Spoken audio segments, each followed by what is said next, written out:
لازم نہیں ہوگا۔ یہ کہتے ہیں کہ کبھی اب یہ بچی ذرا غور سے سنیں جو اس نے مسئلہ بیان کیا، لڑائی جھگڑا ہوتا ہے، کبھی میکے میں جو بڑے ہوتے ہیں وہ بچی کو اپنے پاس روک لیتے ہیں، تو کہتی ہیں جیسے شریعت میں ہے کہ 3 ماہ تک اگر روک لے شوہر تو پھر ان کے اندر کوئی فزیکل ریلیشن وغیرہ بھی نہ ہو تو نکاح کا مسئلہ ہو جاتا ہے، تو آپ کیا کہتے ہیں اس کے بارے میں بتائیں۔ بچی بہن آپ نے بالکل غلط سنا ہے، کبھی بھی غلط چیز کو ذہن میں رکھ کر اسے بنیاد بنا کر نتیجے مرتب نہ کریں، ورنہ آخرت کی بربادی ہے، تباہی ہے، بربادی ہے۔ اسی لیے میں بار بار کہتا ہوں کہ علم سیکھیں، علم سیکھیں۔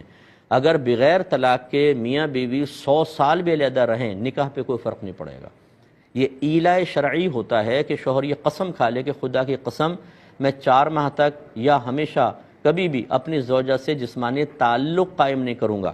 اگر وہ ایسا کہہ دیتا ہے پھر 4 ماہ تک تعلق قائم نہ کرے تو طلاق پڑتی ہے، ورنہ نہیں ہوتی۔ اب جو بیچارے باہر کمانے گئے ہیں 2 سال تک وہاں ہوتے ہیں، بیوی یہاں پر ہے، تو کیا سب کی طلاقیں ہو گئی، سب کے نکاح خراب ہو گئے؟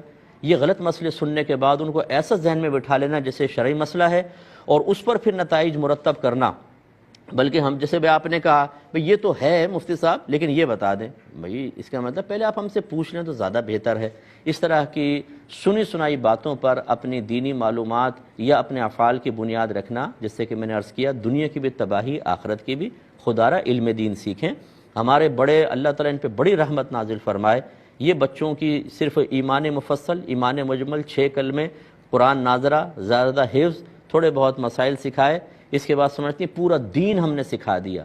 یہ تو دین کی بالکل میں کہتا ہوں دین کا دال بھی نہیں ہے، اور جو بچوں کے لیے لازم اور فرض ہے وہ آپ نے سکھایا نہیں ہوتا، آرام سے بیٹھے ہوتے ہیں جی ہم نے اپنا فرض ادا کر لیا، شادی کر دی بولتے ہیں سر فرض ادا ہو گیا الحمدللہ، سر سے بوجھ اتر گیا۔ نو، آپ نے جب تک علم نہیں سکھایا، بچوں کی تربیت نہیں کی، بوجھ کیا، یہ تو آخرت کا بوجھ بن گیا۔